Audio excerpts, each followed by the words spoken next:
so much of the education around anxiety is being provided in this short form content. Biting into lemons, showering with oranges, plunging in ice baths, eating sour candy when panicking. If you rely on these hacks, you may never actually find a place of healing. Unless you address the deeper reasons as to why you're anxious in the first place, it doesn't really help you. Let me give you a little TikTok toolkit.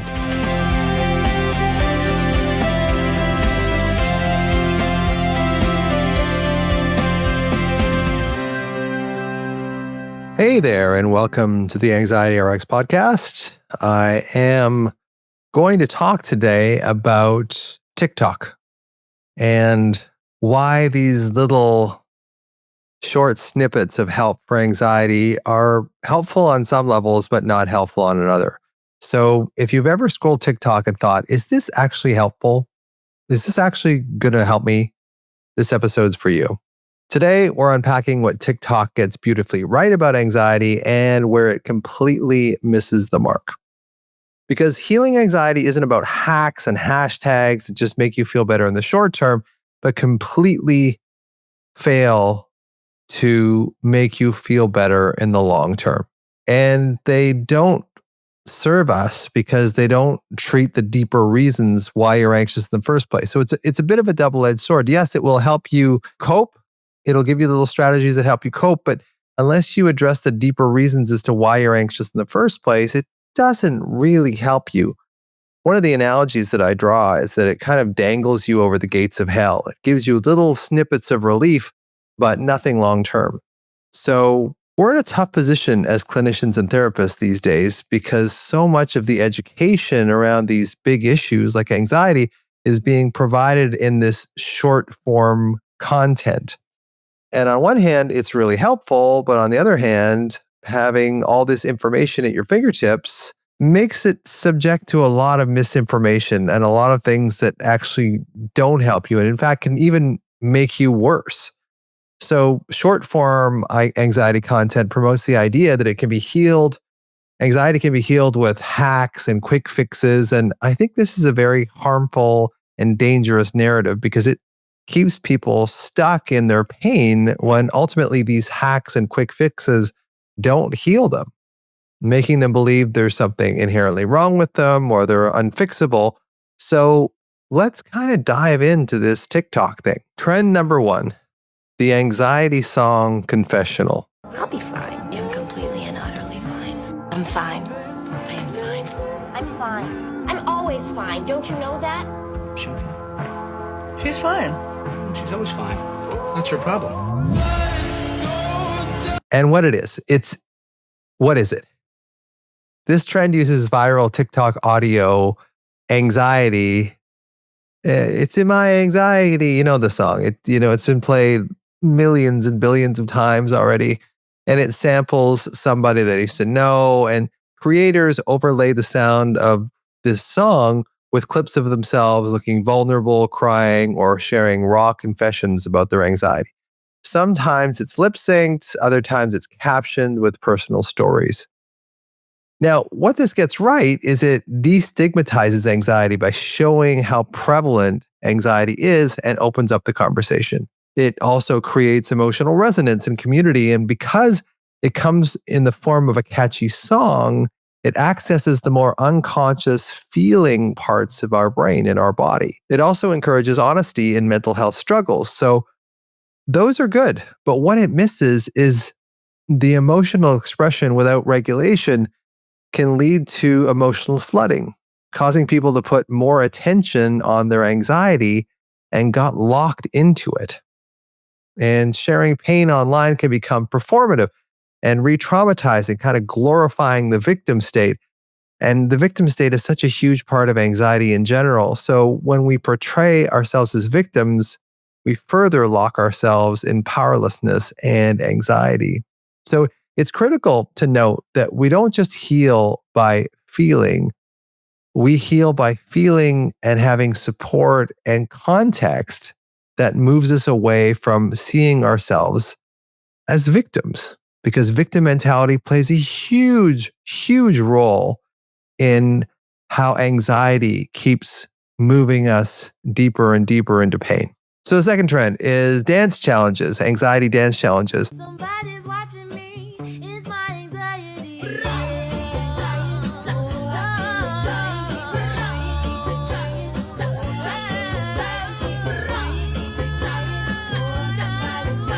Somebody's watching me. It's my anxiety.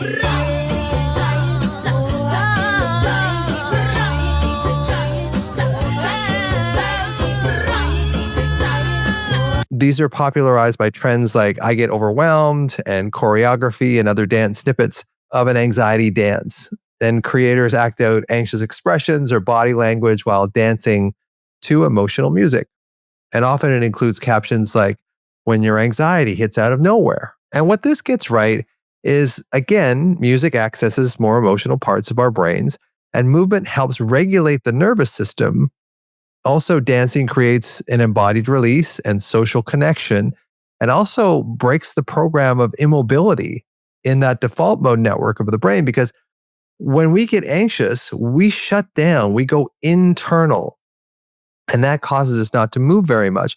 And when we don't move, this default mode network in our brain starts replaying all the inner critic stuff that we try to escape from, but we go into kind of naturally when we're frozen. So it's really important to be able to break out of that default state of being frozen. So humor and movement and play, it can also be a healing entry point by breaking this default mode and breaking this freeze state. Because again, this default mode that we fall into when we're anxiety paralyzes us. It makes us immobile. And in that immobile state, our brain just has its way with us.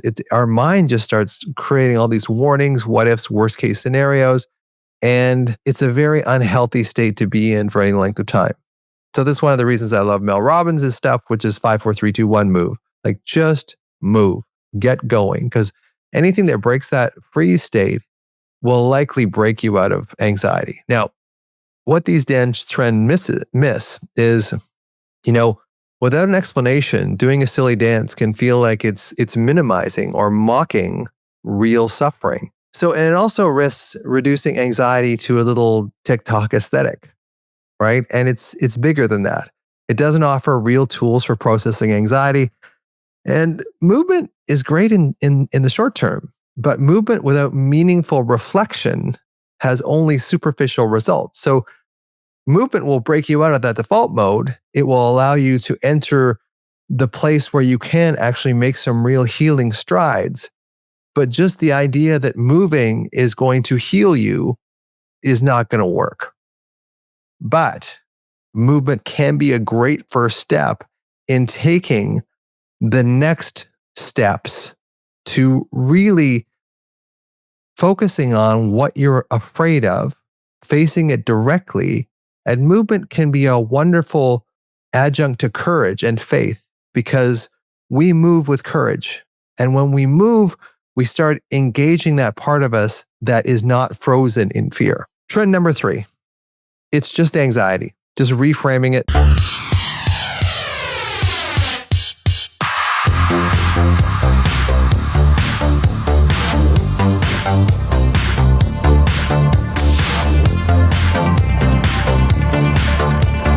This is just anxiety. It minimizes it. It's not a big deal. It's usually short, often humorous clips where someone appears panicked or symptomatic and then cuts to them saying, it's just anxiety. Now, the goal of this is to reframe intense symptoms as non-life threatening and reduce the fear around panic attacks. And on some level, what it gets right is it helps people reframe overwhelming sensations and see the lies that your mind tells you. Because when you're anxious, your mind tells you lies over and over and over and over again. And it also aligns with my alarm versus anxiety model. So the body feels fear, but there's not always real danger. And the mind makes up a story consistent with the body feeling this fear that's simply not true.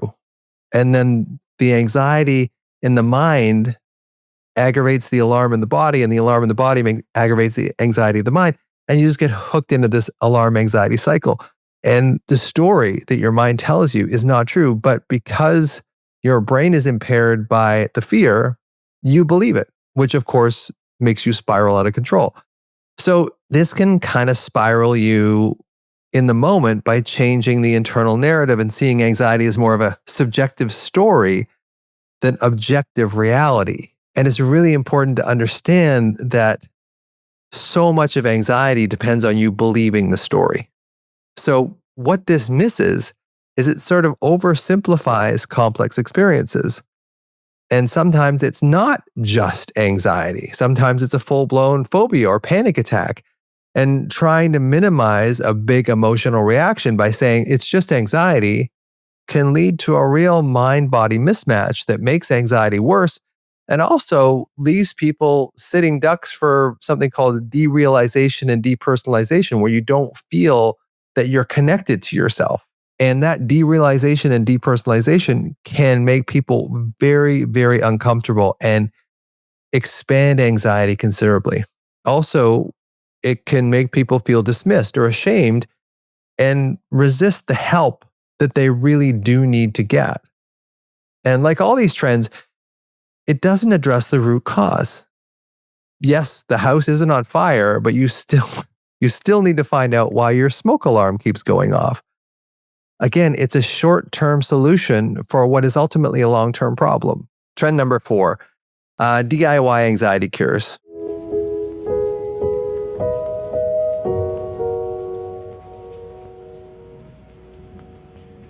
Orange, lemons, ice baths, and so on. So it's videos, usually, promoting sensory-based cures for anxiety, like biting into lemons, showering with oranges, plunging in ice baths, or eating sour candy when panicking. And it's usually shared as quick, quirky solutions for regulating anxiety quickly. Now, what this gets right is sensory input can genuinely interrupt spiraling because it brings you out of future-based worries. And it's important to know that anxiety is always about the future. So when you pull yourself into the present moment, you gain a foothold over anxiety.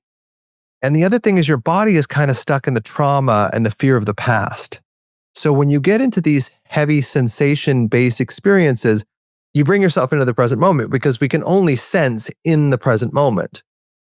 So these things get that right on some level. And cold exposure and sour stimuli, it does engage the nervous system and can deter the energy that was fueling your thoughts. So if your thoughts are going a mile a minute and scaring the crap out of you, if you bite into a lemon, chances are that's going to be a pattern interrupt. And it will also bring in a present moment sensation.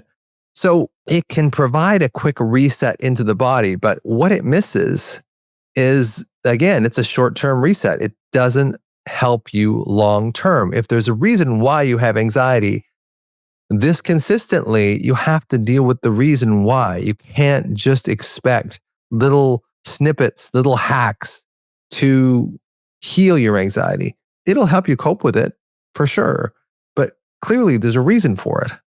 So healing strategies are important to really explore and get into because, again, there's a reason why you're alarmed and anxious in the first place.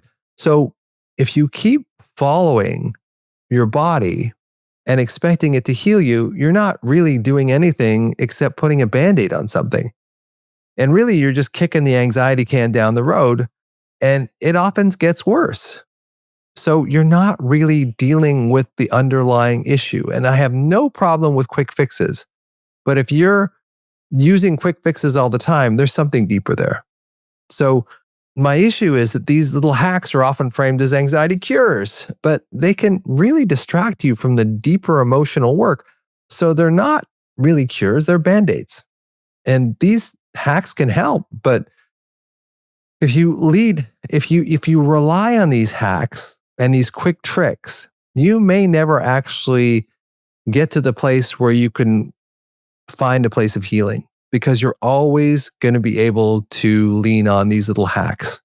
And to some extent, sure, they do help, but you're not really putting yourself in a position to live a healthy life if you're always having to introduce these little anxiety hacks all the time.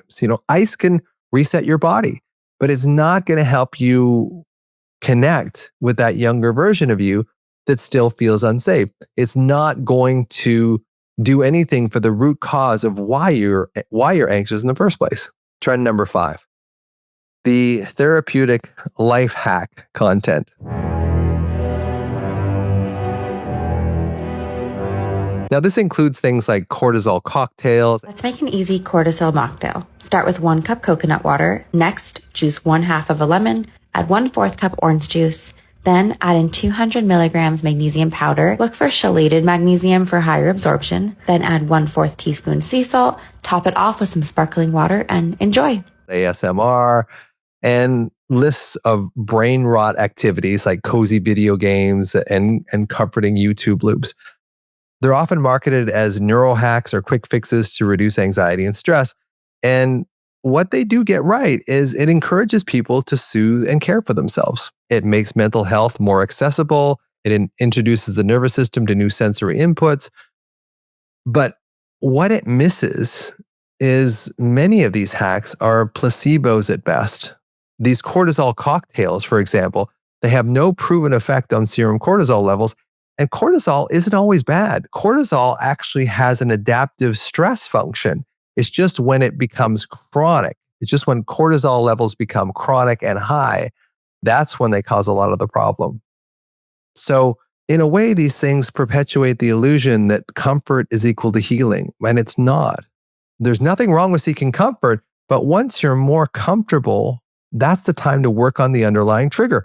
And again, you're just kicking the anxiety can down the road, and you're going to run into it again. Now, don't get me wrong, self-soothing is important, but it can be just a Band-Aid. It's not the same as self-repair. Trend number 6, broader misinformation and misuse of therapy terms. Creators throw around terms like bipolar, trauma, dissociation, narcissist so casually.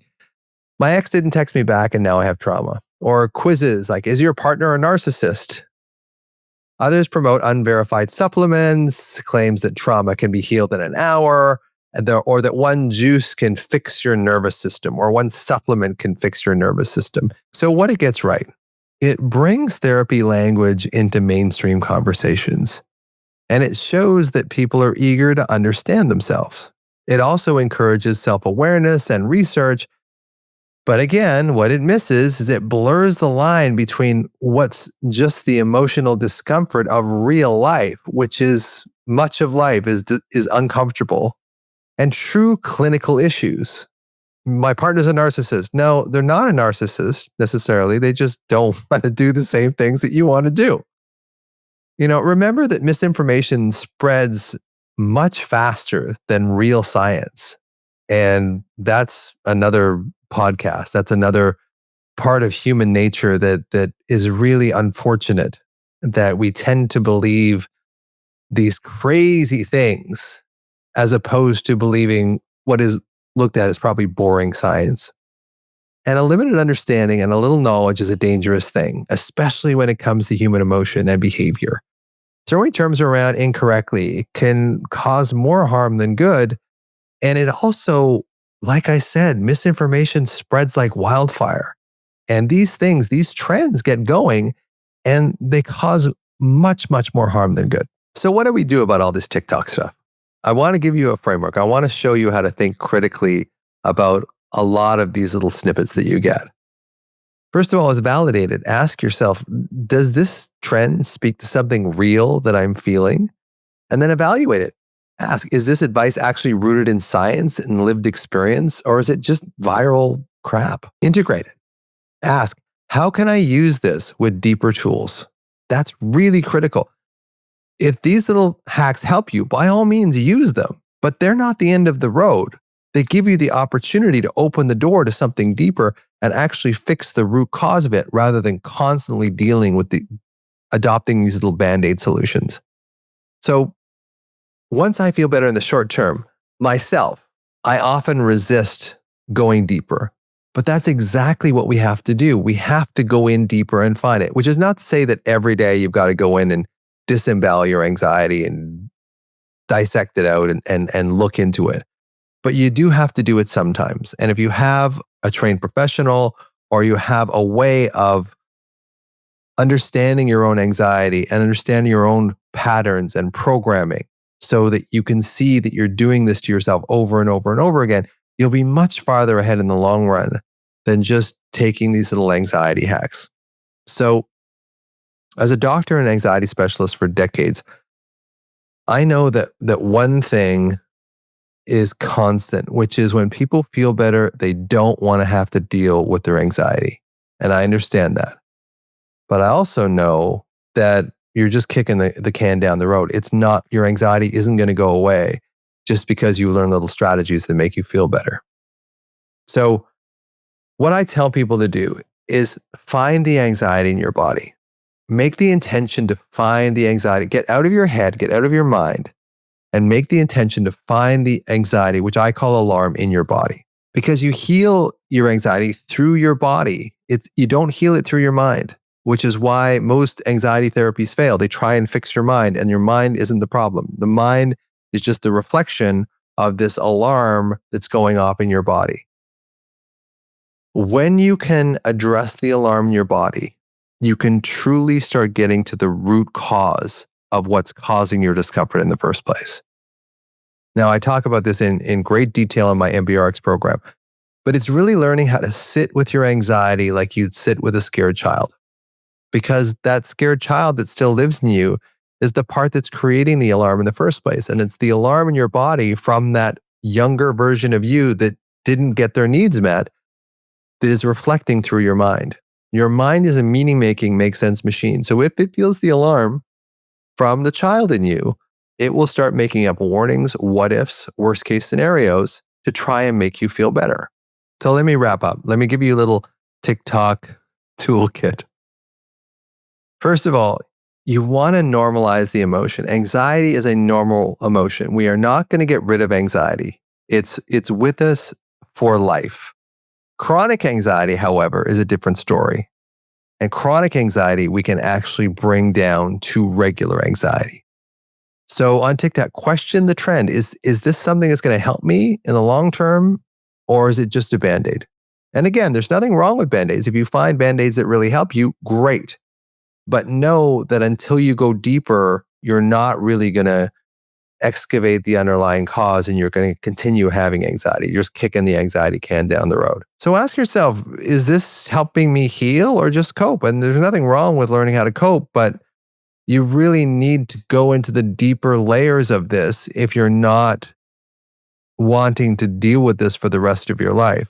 And sometimes these little quick fixes can make it harder to unearth the underlying cause of your anxiety in the first place. So it's important to, yes, use TikTok, use Instagram, whatever it is you need to sort of get through the acute event. But also, the reason why you're anxious in the first place is because there's something in there. There's something underneath that's creating this. And you really have to go deeper to find that. And it's really important to find that younger version of you. See them, hear them, open to them, understand them, love them, defend them. That's how you're going to heal. Little TikTok things can help, but you really heal when you see, hear, open to, understand, love, and defend the young version of you that's still in there and they're still hurting. And I'll see you next time.